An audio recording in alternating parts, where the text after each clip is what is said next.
Okay, I'm here with my buddy Marley. That's a bully stick. And this is Marley's roadmap to success. So basically, Marley has taken our puppy classes, and so the Guardian has access to a private group that we have on Facebook. So one of the things I want you to do is reapply for that group. Make sure you answer those two questions. Say, I'm a puppy class graduate, are you enrolled? And for the other question, which class? I had a session with David and put today's date, and he told me to rejoin. So what I want you to do is at least once a week, but do it multiple times a week if you're not getting a response. Find a really cute picture of him, post it in the puppy class parents page, and just say, this is Marley, I live in this part of town, I live in an apartment, we don't have a yard, but he's an excitable dog, he's 1.5, and he's very confident, he loves to play with other dogs. And then you want to find, just do what we normally do in class. I'd like you to arrange at least one play date per week with him. I think part of the reason he's barking at other dogs is he's not getting a lot of socialization opportunity because you live in an apartment, and he's up on a second story and he gets to bark at all these dogs around. He sees these dogs, he wants to play with them, he can't get to them. So now he's gone from excitement and engagement to now frustration, and he's barking. And you can still get him to play with other dogs. That can change. So I'd like you to get him doing at least one play date a week. Remember, he'll also be tired at the end of the play date. But you find somebody who's in the neighborhood that has a fenced-in backyard. You can have be across the way. So there's, you can practice social distancing. Make sure everyone stays safe.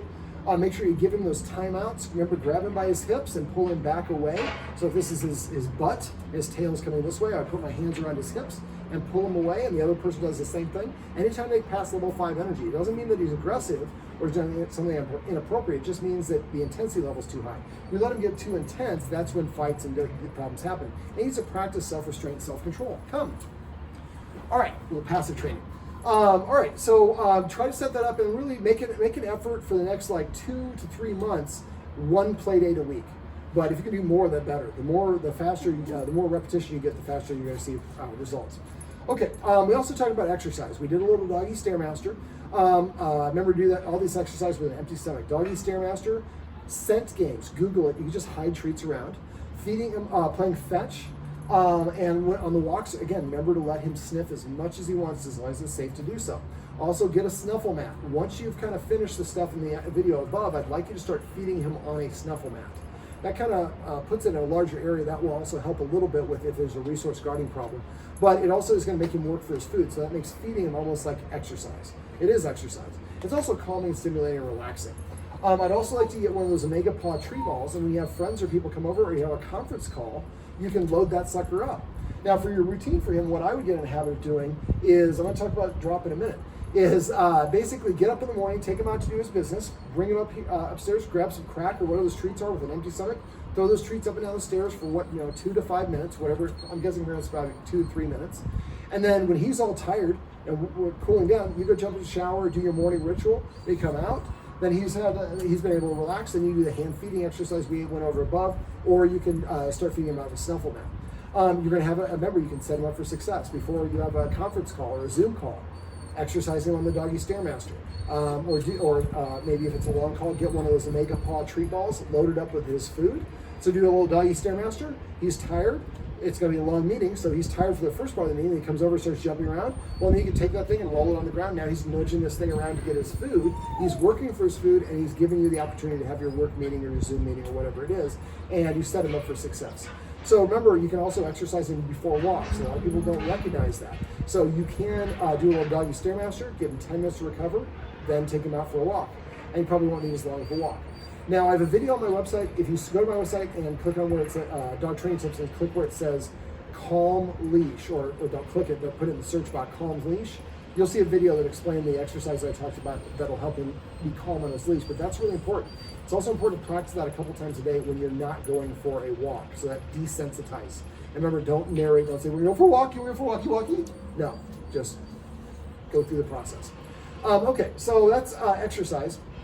If there's, like I said, also 5 o'clock, a lot of people are going to pick up their dogs, come and be walking around here, and you're going to be enjoying your afternoon, a beautiful day. Exercise him first, give him that 10 minutes recover, then come out here. You can watch those dogs, probably a little bit more relaxed. Now, if he does have a problem with it, you might need to put something at the bottom of this railing, just kind of like I talked to you about the window that looks that side of the house, that blocks his access so he can't see the other dogs. Remember, if he sees them and he barks at them and they disappear, he thinks his barking made them leave. Come. All right, we also talked about rules. So the rules we discussed: get those X mats and enforce the rule of no furniture, because the higher a dog sits, more rank their status they have. The book says if you have a dog that demand barks, the 2 things that you do: no free pets, which we'll talk about, called petting with purpose. Number 2, no furniture. Eventually, if you do want to let him on the furniture, it should be when you want, not for breaking a rule or being a good dog, I'm going to let you break the rule. No, rub his belly and do other stuff for that, like we talked about. But if eventually you decide, I'd like to invite you on the couch, it's a one-time pass. You invite him up and he's allowed to be here, down here, never up here at the back of your couch. Never, ever again up, because he looks down at you at that point. He doesn't see you as the same status as him. If he doesn't see you as the same status, then he doesn't have to listen to you if he perceives his status to be higher. So the couch is going to be, these rules should be in place for at least 90 days or as long as the problem is going on, until he stops the barking. So if we exercise him more, we block his view from here in the window, and we start incorporating these rules, and you start petting with the purpose of passively training him, he starts seeing you acting like a leader, and therefore he does not have to be the leader in charge of security. All right, so other rules we talked about is, sitting at the door before you open the door. Sit once. If he doesn't sit within 3 seconds, walk away, sit down somewhere, wait 1 minute, and then ask again, and then go back after 1 minute, tell him again. If he doesn't sit within 3 seconds this time, walk away and sit down for 2 minutes, and for 4 minutes, and for 8 minutes. Keep repeating that until eventually when you go to the door, he sits down automatically. Then you open the door. I'd probably have his leash on first, since he's a door dasher, and that way if he runs out, you step on the leash and prevent him from doing that. Now, I'd like you also to buy 4 or 5 toys from Amazon or Chewy, wherever you go to get them.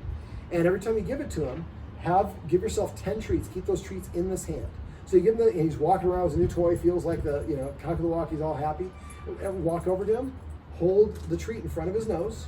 Don't say anything, just hold it there. When he drops the item, don't show any interest in it whatsoever. Pop the treat in his mouth, say drop, and then go back to watching TV.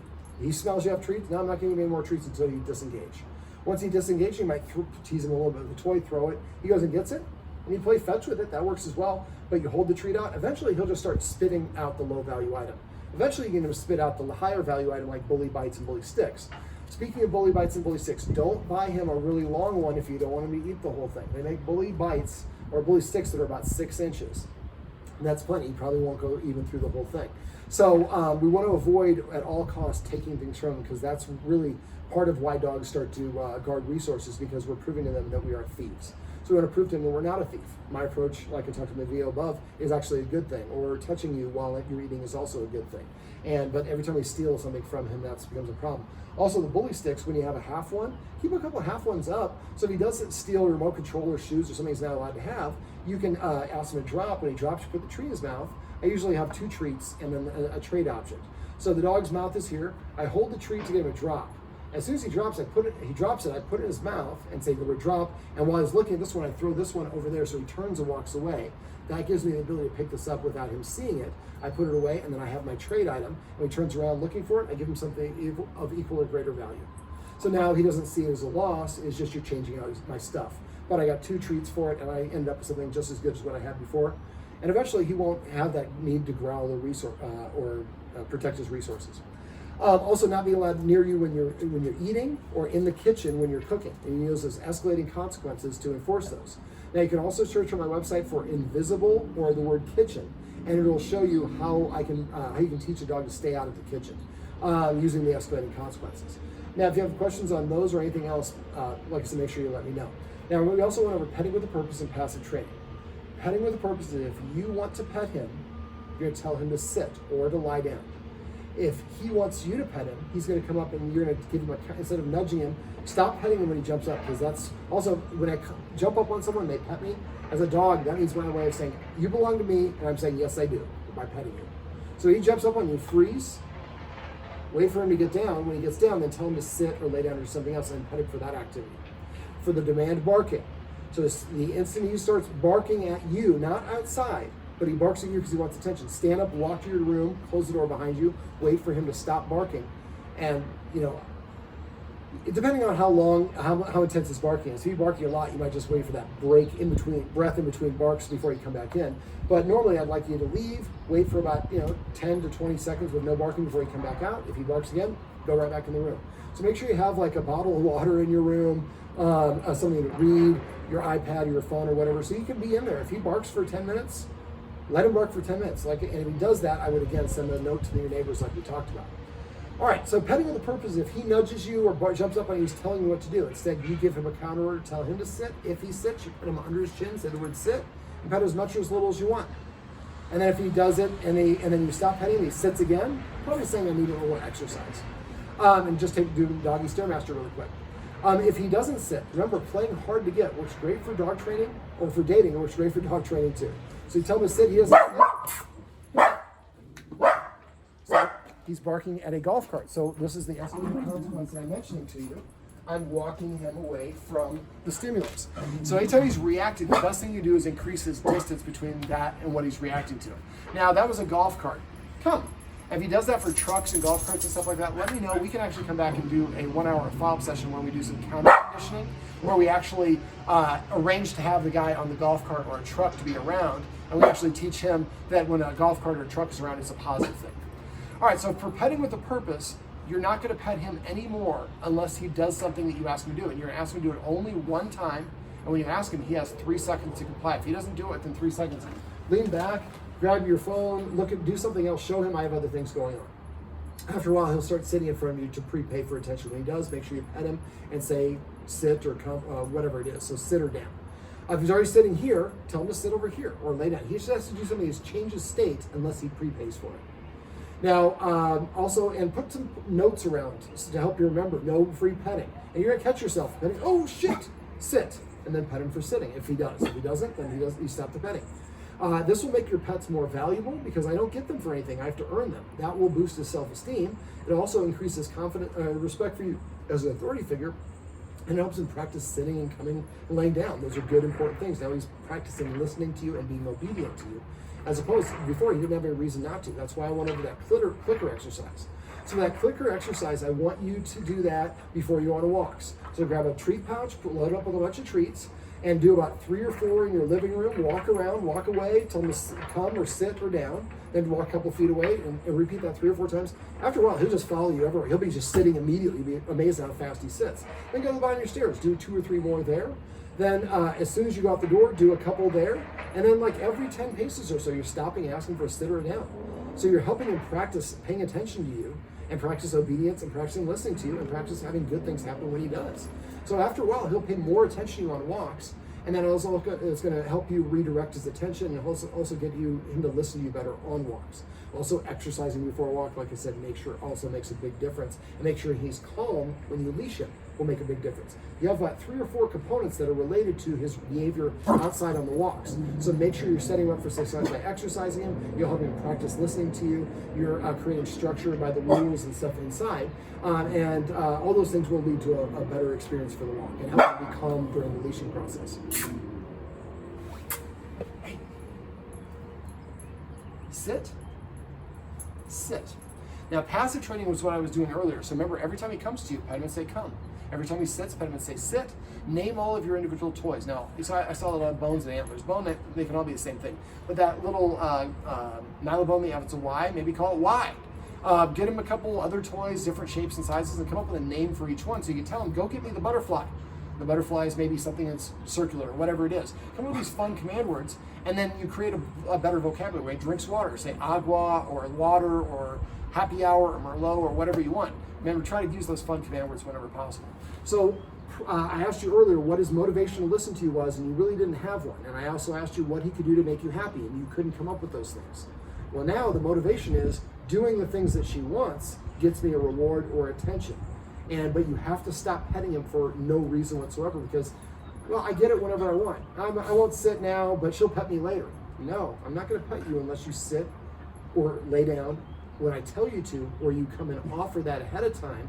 So that's a more respectful mindset. Remember, leaders tell, followers ask. All right, so now if you have any questions on the stuff that we went over or anything else, I want you to message me. If I don't hear from you, I assume that everything's going great.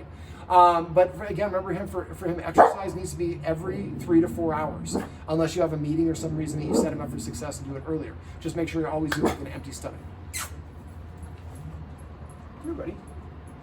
This is my buddy Marley. Sit. Can't really see him. Why don't you see his head? Sit.